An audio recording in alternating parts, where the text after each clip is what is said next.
Gipang dispatsar o gipang dugmok ang libuan ka mga vape products nga nakumpiskar sa Bureau of Internal Revenue sa nagkalain-laing operasyon.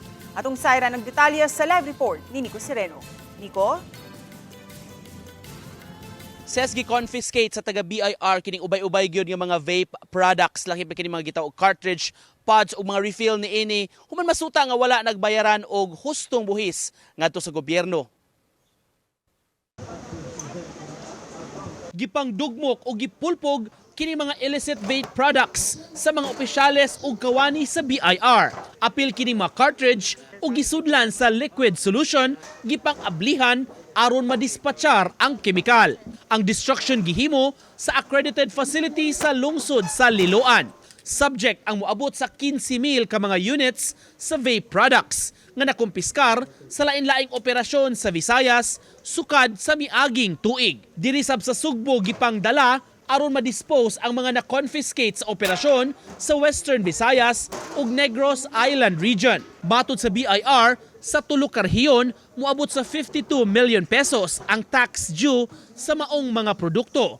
Umao kini ang kolektahonon untang buhis nga wala gibayad sa gobyerno. Yung mga manufacturers that are not really registered with the BIR. So their products, they proliferate in the market. When you say illicit, it's not they are not paying the excise taxes that are due. So mailahan na, basically they have no stamps.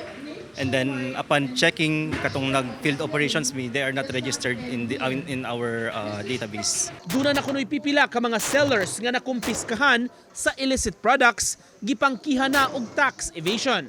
Simultaneous nationwide kining destruction nga gihimo karon sa Bureau of Internal Revenue sa lain-lain nila nga mga revenue regional offices pagpakita sa kaseryoso sa kampanya sa gobyerno dining husto gyud nga pagbayad sa buhis. Sa live stream, gipakita usab ang dungan nga mga destruction activities nga gihimo sa lain-laing syudad sa nasod.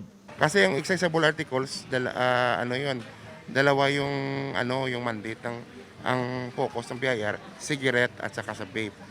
So nung hindi pa nag-i-enforce, medyo rampant pa.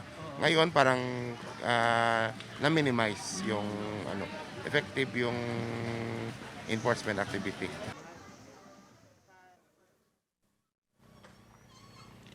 Ses aminado ang BIR nga tungod kay wa sila nagbayaran og buhis, mas barato gyud kuno sa market price kining mga gitawag nilang illicit vape products. Maong dakponon ni siya og kumpiskahonon gyud ni sa gobyerno. Subay niini ang ilang awhag ni mga na-engage ning maong negosyo, musubay lang gyud sa legal nga proseso, mobayad sa buhis aron dili sila magkaproblema pagkahuman. Ses?